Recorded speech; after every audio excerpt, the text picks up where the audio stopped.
Now we've seen how to figure out which process is which if we have just one simple fork. So if we have here int id equals fork, well, we know that the child process is actually going to be the one that has the id set to 0, and the other process, the parent process, is going to not have that set to 0. Now what if we have another fork? So we fork again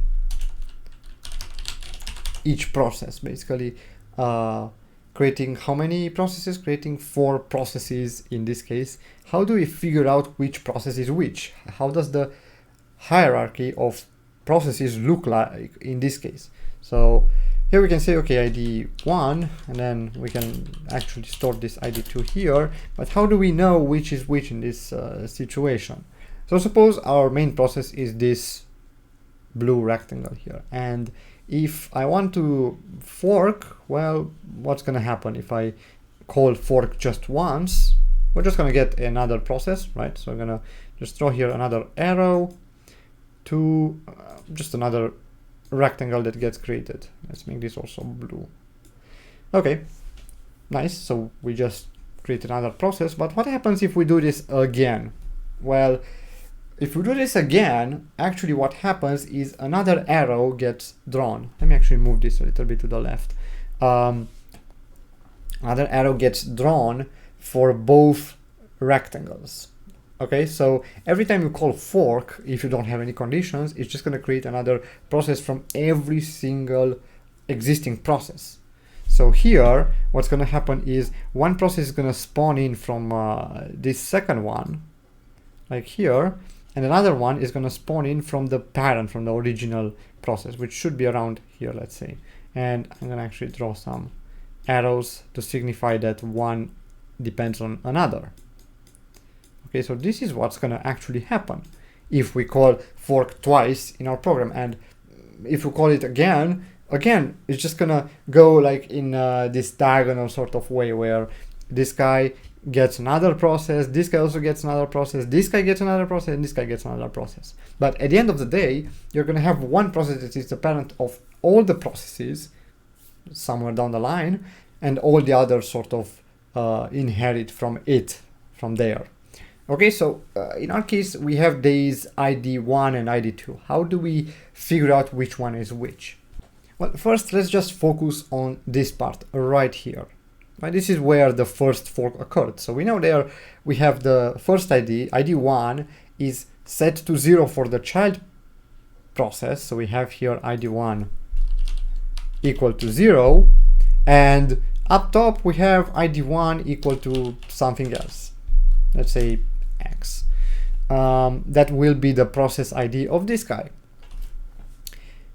That's what's going to happen for just this simple situation. But if we have another ID, so if we have ID2 again in here, well, if we focus on this other part of the diagram here, that's another fork, but now the result of the fork is saved into ID2. So in our case, for this process, ID1 is still going to be, well, 0, of course, because as I said, the memory is copied over to the new process, and the new process has the same values as the parent process had when it forked. Okay, so we're going to get still ID1 equals to 0. Then ID2, well, since we assigned it in the child process is going to get ID2 to be equal to actually 0, because of course it's a child process of this guy up top. But this guy up top, instead of getting 0 as ID2, this is going to also be a parent, and by being a parent, it's going to have an ID set, and this ID will be actually something else, let's say Y in this case. Okay, and now similar situation happens between these two. So ID2 is set in between these two, depending on which one is the parent. So first, ID1 is just copied over, right? We know that ID1 is just ID1 equals X, simple enough. But then what happens with ID2? Well, since this guy is actually the child, we have here ID2 equal to 0, of course. And this guy is going to have ID2 equal to, let's say, Z in this case. So in our case, really, this guy is the process with ID X.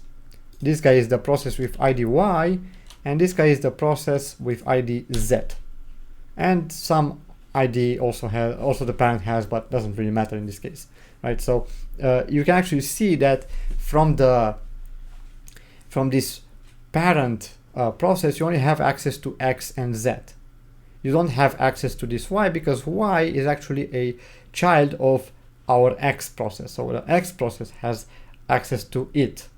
Okay, so this is how you would this is how the hierarchy works, and this is how you actually distinguish between all three of them, right? We can say that, okay, if you don't have any ID set, then you are certainly you're the child of another child of a process. So that means that you are the process with ID Y, so that means that you're this one that doesn't have any child processes. Then if one of your IDs is set, well, if ID 2 is set, actually, in this case, that means that you are a parent process and you have created a process. So we have here ID2 equals to Y, and here up top also ID2 equals to Z, but here we don't have any sort of specification like that. ID2 is 0. That means that this guy is just a child. Okay, so then we can distinguish between this and this guy, because the difference is quite obvious. We don't have ID1 here, so ID1 is X for this guy, ID1 is 0 for this guy.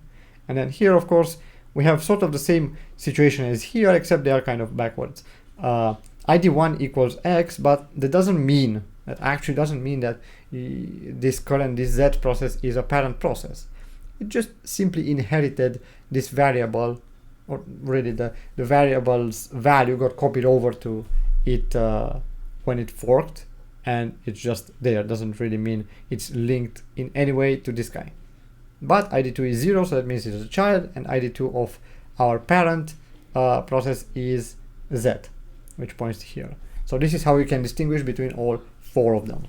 And an interesting thing to notice is if you have ID2 set to 0, that means that you don't have any more children, right? None of these have any children. And if you go with this even further, if you go with ID3 and 4 and 5 and 6, always the last one, if the last one doesn't have any IDs set to it, that means that you don't have, that means that the current process doesn't have any children. Right, so in our case here, ID2 are both 0 for the processes, for the sort of leaves of our tree of processes. So then in our program here, what we can do is just say if ID1 is 0, that means that we are a child of the parent process. So we can say if ID2 is 0, that means that we are the child of that child process. So in this case, when I have to say, let's say we are process, which one was it? I think it was Z. No, it was Y. So we are process Y in that case. So you can say here that if we change it here, we are process Y \n. Else, well, else that means that we are still a child of the parent process because ID1 is 0, but we are not a process that doesn't have any child. It's actually, we actually do have a child process, so we should say here we are process X \n. And if ID1 is not 0, then we again check ID2 is 0. If ID2 is 0 and ID1 is not 0, that means that we are another leaf, right, of that tree. So we can say that printf we are process Z in this case, because by having any IDs set to 0, that means that we have to have been created in this instance of a program. And else, of course, here we can say printf we are the parent process. So if we run this, we should get one of each in this case. And as you can see, it did work.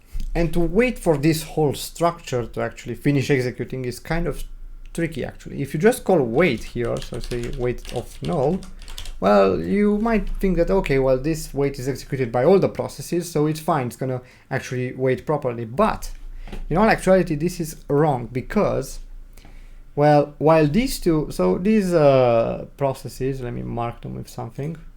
These two processes are just going to return -1, so we can simply ignore them really. Then this guy is fine because it only has one children, right? So it's going to just wait for one children and finish executing. The problem is the parent. The parent actually has two children, and remember the wait function only waits for one of them to finish, whichever finishes first. So if one of them terminates, the parent process terminates, and the rest doesn't necessarily mean they terminate. So here, for example, let's say this guy actually finished executing. Well, since this guy finished executing, this guy actually saw that this guy finished executing, so the wait resumed the process, and it also terminated this process while this is still in play here, right? So this is the issue in this case. So what you have to do, it's a bit more complex, but you just have to say something like while wait of null is different than -1. Remember, wait of null returns -1 if there's nothing to wait for, okay? But to make sure that the error that we got, that -1, means that we don't have any more children, because there are other errors that we could get because of that, you just have to check that errno variable.